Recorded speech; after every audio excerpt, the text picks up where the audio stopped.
अध्यक्ष महोदय, काल मुंबईमध्ये आणि माझ्या मतदारसंघ चेंबूरमध्ये अत्यंत दुर्दैवी घटना घडली आहे।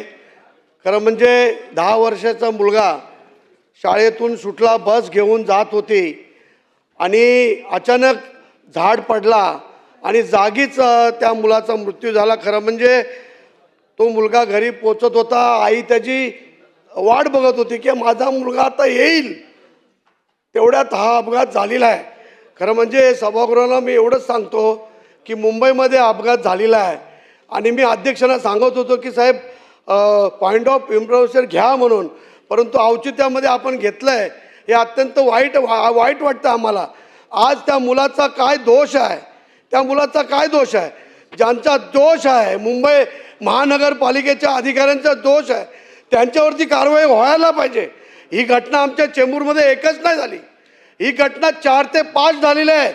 एक घर काम करणारी बाई थकून आली, एका बाकड्यावरती बाहेर बसली होती रोडवरती, तिच्यावरती झाड पडून ती हे झालं, वारली ती।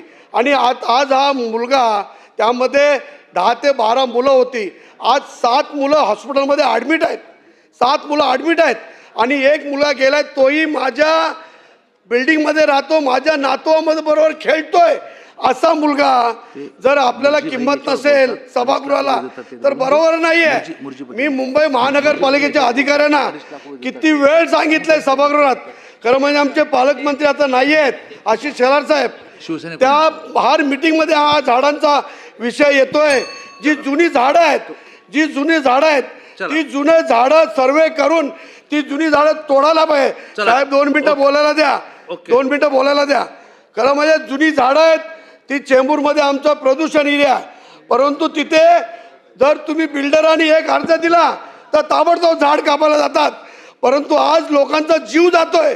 ते जीव जात असताना जर या महानगरपालिकेचे अधिकारी काम करत नसेल तर त्यांच्यावरती ॲक्शन घ्यायला पाहिजे। मी धन्यवाद दादा भुसे साहेबांना करतो, जे हॉस्पिटलमध्ये आहेत, त्यांचा सर्व खर्च महाराष्ट्र शासन करते।